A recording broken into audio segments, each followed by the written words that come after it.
Pro 1, kanal informasi dan inspirasi. Pro 1, kanal informasi dan inspirasi.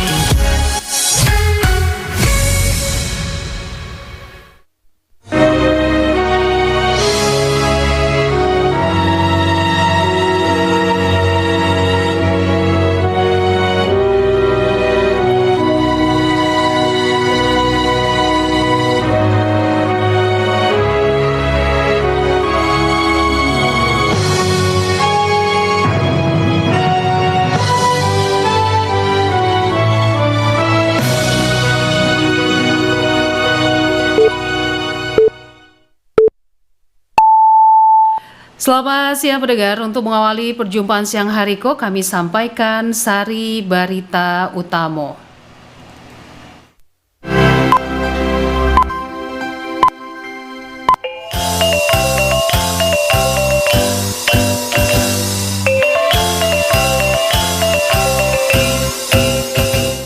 Pemerintah Kota Bukit Tinggi bagikan buku tabungan dan kartu kesejahteraan sosial ke 2.351 orang keluarga. BMKG Stasiun Minangkabau menilai adanya potensi perubahan iklim di Provinsi Sumatera Barat. Buletin berita Minang selengkapnya dibacakan Aldila Safitri. Dunsana Padanga, pemerintah Kota Bukit Tinggi bagikan buku tabungan dan kartu kesejahteraan sosial ke 2.351 orang keluarga penerima manfaat dari program Keluarga Harapan dan program Sembako tahun 2025. Berikut laporan Yudi Prama Agustino. Pemerintah Kota Bukit Tinggi launching pendistribusian buku tabungan dan kartu kesejahteraan sosial atau KKS untuk keluarga penerima manfaat dari program Keluarga Harapan atau PKH dan program Sembako tahun 2025 di halaman Kantor Balai Kota Senin 6 Oktober 2025. Wali Kota Bukit Tinggi Ramlan Nurmatias menyampaikan, pemerintah telah menyiapkan pelindungan dan jaminan sosial nan terencana, terarah dan berkelanjutan guna meningkatkan kualitas hidup keluarga miskin dan rentan melalui peningkatan aksesibilitas terhadap layanan kesehatan, pendidikan dan kesejahteraan sosial. Saat ini program dari pusatku semakin diperketat penggunaannya, serupa jo penggunaan buku tabungan dan ATM, sehingga dapat bertransaksi secara non-tunai, dan Pemko Bukit Tinggi akan lakukan pengawasan secara maksimal, sehingga programku berjalan berkeadilan. Ramlan Nurmatias menegaskan, Pemko Bukit Tinggi harus cross-check ke lapangan, indak ada nan namanya titipan, seluruhnya harus berkeadilan, dek nan menerima tu mereka nan berhak, dan seluruhnya harus diawasi di setiap tingkatannya. Jumlah penerima buku tabungan dan KKS sebanyak 2.351 orang, terdiri dari warga Kecamatan Awabirgo Tigo Baleh atau ABTB 499 orang, warga Kecamatan Gugak Panjang 786 orang, dan warga Kecamatan Mandiangin Kota Selayan atau MKS 1.066 orang. Kita bagikan ada 2.300 orang, 3 kecamatan yang berhak menerimanya. Jadi bantuan ini adalah bantuan dari pusat ya, bervariasi jumlahnya uang yang diberikan ya. Nah ini tentu pendataan ini dulu namanya DTKS, sekarang DTSEN yang masuk kelompok DTSEN 1-5. Ini yang diberikan bantuan. Nah dulu mungkin bisa saja dimasuk-masukkan orang, mungkin ada seperti keluarga lah, inilah, ini tidak boleh lagi. Maka saya tekankan tidak boleh. Kita harus berlaku adil terhadap masyarakat kita. Siapapun selaku yang berhak menerima silakan masukkan, daftarkan. Yang tidak berhak menerima tidak boleh dimasukkan. Tentu kita berharap bantuan ini karena dari pusat tadinya diberikan di kantor pos, sekarang dirubah melalui BRI.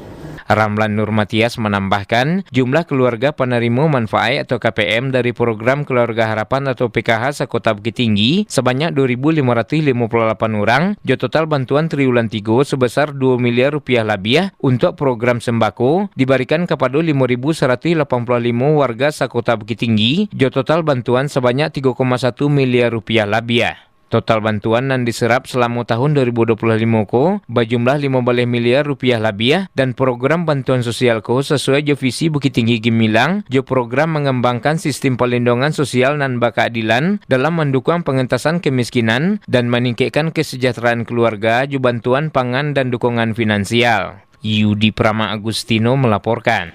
Pemerintah Kabupaten Agam, Sumatera Barat mengusulkan pembangunan dan rehabilitasi irigasi tersier ke Kementerian Pertanian seluas 15.992,30 hektar dalam meningkatkan usaha petani setempat. Wakil Bupati Agam Muhammad Iqbal mengatakan proposal usulan pembangunan dan rehabilitasi irigasi tersier di Kementerian Pertanian diusulkan pada 7 April 2025. Muhammad Iqbal menambahkan ke 15.992,30 hektar untuk 662 lokasi yang tersebar di Kecamatan Baso, Kamang Mage, Tilatang Kamang, dan lainnya. Bantuan pembangunan, rehabilitasi, dan pemeliharaan irigasi tingkat usaha tani untuk membantu petani mendapatkan air dalam mengolah lahan. Kita beralih ke berita selanjutnya di Sanak Pandanga. BMKG Stasiun Minangkabau menilai adanya potensi perubahan iklim terjadi di Provinsi Sumatera Barat. Alwan Ahmad Fauzan melaporkan. Badan Meteorologi, Klimatologi, Geofisika BMKG Stasiun Minangkabau Padang Pariaman memastikan bahwa potensi perubahan iklim adalah di depan mata, di mana perubahan iklim indah hanya sekedar isu global, namun juga tengah terjadi di ranah Minang Kiniko. Hal ko diungkapkan Kapalo BMKG Stasiun Minangkabau Desindra Dedi Kurniawan baru-baru ko, bahwa berdasarkan penghimpunan data nan terjadi sejak 7 bulan terakhir, tren kejadian hujan ekstrim ala terjadi sebanyak 2 kejadian per tahunnya, sehingga menurut Desindra Dedi, hal ko mengindikasi adanya perubahan iklim secara bertahap, termasuk di belahan wilayah ranah Minang.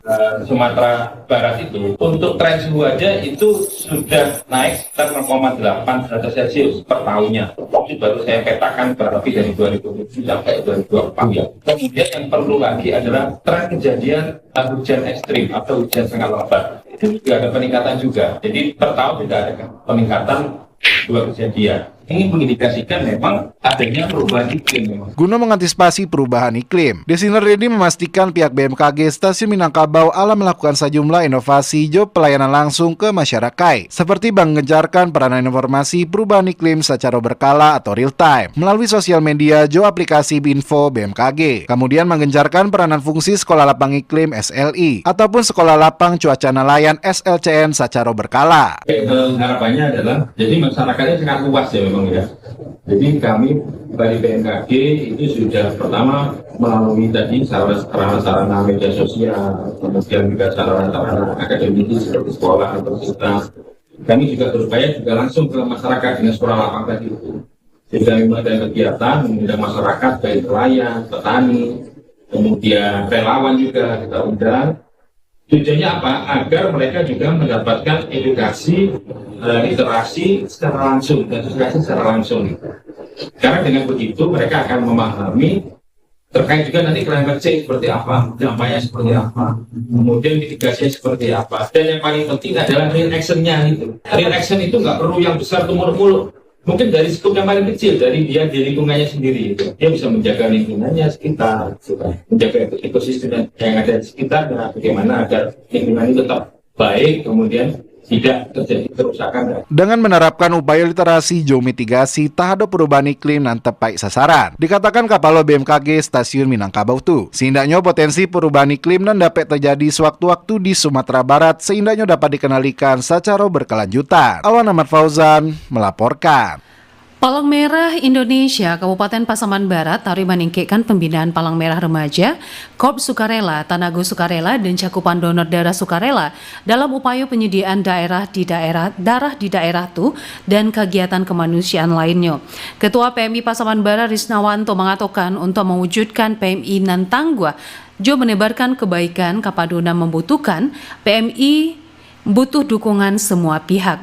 Menurut Risnawanto, melalui pembinaan PMR dan Bakraju Samo, jo sekolah, maka PMI akan terus melaksanakan kegiatan kemanusiaan dan upaya pemenuhan darah bagi yang memerlukan. Upaya meningkatkan produktivitas pertanian di Kabupaten 50 Kota mulai membuahkan hasil, salah satunya melalui panen jo tanam padi sawah pokok Mohardi Nagari Bungo. Berikut laporan Irsyad. Pemerintah Kabupaten 50 Kota taruh mendorong peningkatan hasil pertanian melalui sinergi antara petani jo pemerintah daerah.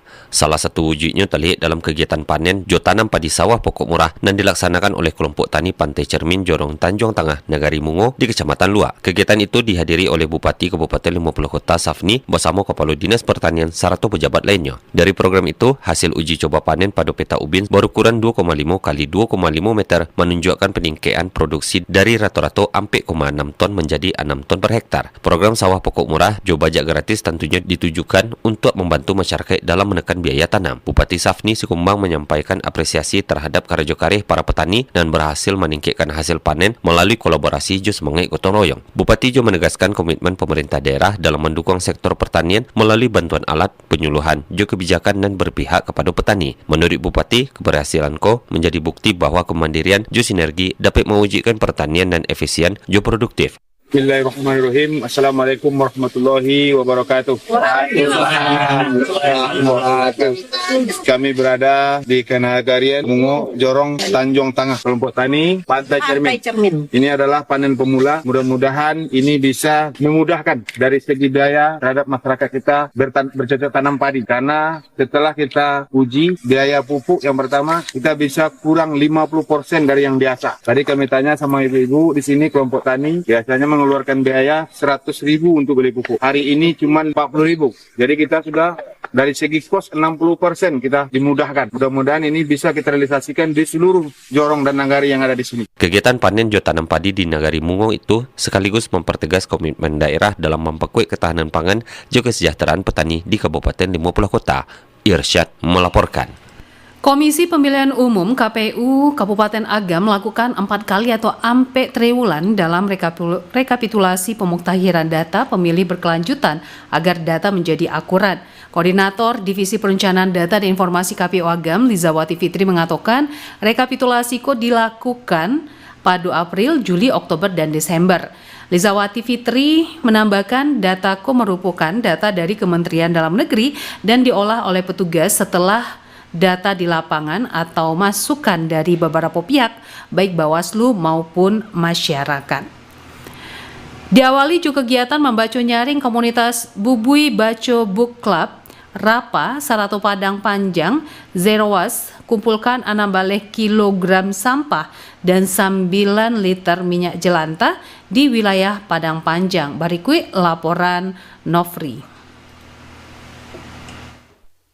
Kegiatan membaca nyaring di State Denia Putri baru-baru membuktikan bahwa membaca bukan hanya sekadar menambah pengetahuan, tetapi juga dapat menggerakkan aksi nyata. Dalam kegiatan peserta yang terdiri dari 25 anak dan orang tua dari komunitas Red Lolot Padang Panjang berhasil mengumpulkan 16 kg sampah serta sekitar 9 liter minyak jelantah setelah sesi membaca bersama. Kegiatan diawali pembacaan buku berjudul Banyak Sampah, Banyak Masalah. Setelah itu, peserta diajak membuat gantungan kunci dari plastik kresek bekas, serta mempraktekkan memilah sampah sesuai kategori. Hasil pengumpulan sampah dan minyak jelantah sangat memuaskan. Jo total 16 kg sampah, 109 liter minyak jelantah nan tak kumpul. Komunitas Padang Panjang Zero Waste Imelda Kepatang mengatakan, kegiatanku merupakan hasil kolaborasi jo komunitas Bu Ibu Baca Book Club serta Rapa. Tujuannya tidak hanya menumbuhkan minat baca, tetapi jo meningkatkan kesadaran lingkungan jo mengajarkan peserta agar tidak membuang sampah sembarangan, serta membiasakan gaya hidup zero waste. Pak, jadi sekarang kami ubah sistemnya, masyarakat itu mendonasikan saja gitu Pak. Jadi kami tidak memikirkan soal uang-uang lagi. Jadi memang kami meningkatkan nilai kesadaran dari masyarakat begitu Pak. Komunitas Rapa sendiri rutin mengadakan kegiatan 2 kali sebulan di perpustakaan daerah Kota Padang Panjang. Kegiatan indah hanya berupa membaca nyaring, tetapi juga aktivitas kreatif berbasis buku dan disabui Bukis Play. Imelda menambahkan pengumpulan sampah dan minyak jelantah dalam kegiatan menunjukkan upaya kecil dapat membuat perbedaan besar jika dilakukan bersama-sama. Dirinya juga berharap kegiatan seperti dapat taruh berlanjut dan menjadi inspirasi untuk masyarakat lainnya supaya lebih peduli jo lingkungan. Nofri melaporkan. Legislator Komisi 3 Haji Beni Utama SH MM mengakhirnya menunaikan janji yang pernah disampaikan kepada masyarakat Muarotais, Kecamatan Mapat Tunggul, Kabupaten Pasaman. Akses Rumbai Muarotais, Kecamatan Mapat Tunggul bakal dibangun dengan aspal hot mix dengan anggaran sekitar 35 miliar rupiah dari pemerintah pusat. Beni Utama menyampaikan alhamdulillah usulan 35 miliar rupiah itu diakomodir sapanuahnya dan teknis pelaksanaan dieksekusi Kementerian Pekerjaan Umum melalui Balai Pelaksana Jalan Nasional Provinsi Sumatera Barat. Lebih lanjut, Beni Utama menyebutkan bahwa berdasarkan hasil pembahasan di Komisi 5 DPR RI pekan lalu, proyek Jalan Muarotais ditetapkan sebagai multi-year kontrak dengan total anggaran 35 miliar rupiah. Berita yang terakhir, Nusana Pandangan, anggota Dewan Pengawas LPPR RI MM Rini Purwandari dalam kunjungan ke Rajonyo di Bukit Tinggi mengharapkan RRI Bukit Tinggi bisa mengetahui masing-masing karakter pandangan. Berikut laporan Joni Marbeta. Anggota Dewan Pengawas Dewas LPPR RI MM Rini Purwandari angkutan SHMM nanti saat melaksanaan kunjungan kerajo ke RRI Bukit Tinggi berlokasi di Jalan Profesor M. Yamin 199 Awah Kunyang didampingi Kepala LPP RRI Bukit Tinggi Insinyur Abdul Ghafar Zakaria dan juga Kepala LPP RRI Padang Julian S. Saaba Esos sampaian bahwa sebagai lembaga penyiaran publik Radio Republik Indonesia RRI diyakini akan taruh eksis dan dibutuhan di masyarakat Indonesia kiniko. RRI memiliki nilai historis dan sangat kuat sejak masuk perjuangan kemerdekaan Republik Indonesia dan juga RRI merupakan radio perjuangan sehingga keberadaannya tidak dapat dipisahkan dari sejarah bangsa. Maka selama Republik Indonesia berdiri, RRI akan selalu dan taruh selalu diperhitungkan ketika rapat dengar pendapat RDP dan digelar Komisi 7 DPR RI selama 2 hingga 3 bulan sekali bersama RRI dan kemudiannya RRI alah seharusnya memperluas jangkauan siarannya termasuk siaran terestrial di RRI Bukit Tinggi. Menurutnya bahwa kemudiannya RRI Bukit Tinggi bisa mengetahui masing-masing karakter pandangannya. Jadi itu nilai lebihnya dibandingkan TVRI. Artinya apa? Artinya jangkauan siaran untuk perluasan jaringan. Kalau di sini ya perbukitan itu kan kalau pemancarnya tidak pas naruhnya atau pemancarnya nggak cukup kuat, itu nggak bisa menjangkau daerah sekitarnya. Kita ingin siaran terestrial itu sangat diharapkan sekali oleh pemerintah. Jadi kita bagaimanapun kita harus memperkuat siaran terestrial kita. Kalau kita memperkuat siaran terestrial artinya tadi sudah diungkap oleh Pak Ghafar, profil Pro 1 seperti apa, Pro 2 seperti apa, Pro 4 seperti apa. Artinya kita harus tahu karakter masing-masing pendengar kita. Pendengar radio itu kita harus pelajari adalah masyarakat itu kalau mendengarkan radio itu untuk apa sih? Waktu apa sih? Untuk itu tantangan yang dihadapi RRI kiniko jauh berbeda dibanding masa lalu. Pola konsumsi, informasi, berita dan hiburan masyarakat telah mengalami perubahan seiring berkembangnya teknologi jaleh rini dan merupakan alumni STAN Senggo. Dirinya menekankan pentingnya transformasi RRI ke berbagai platform dengan selalu meningkatkan kualitas konten dan betul-betul memenuhi kebutuhan masyarakat kiniko serupa acara memasak perlu dilakukan pula di RRI Bukit Tinggi. Joni Marbeta mengabar untuk berita Minang pada siang hari ko. Di sana pandangan, sekian berita daerah untuk siang hari ko. Berita daerah selanjutnya kami sampaikan besok pagi pukul 6 waktu Indonesia Barat. Selamat siang.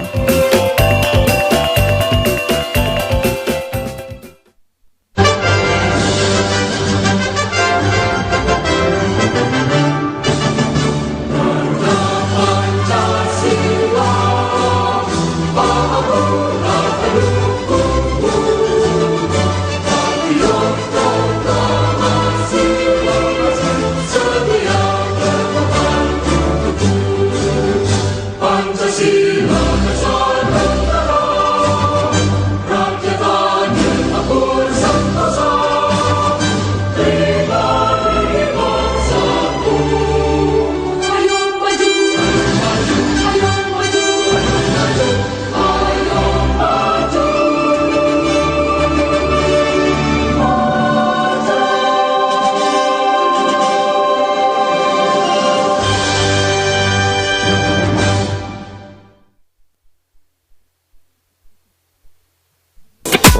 RRI Bukit Tinggi 97.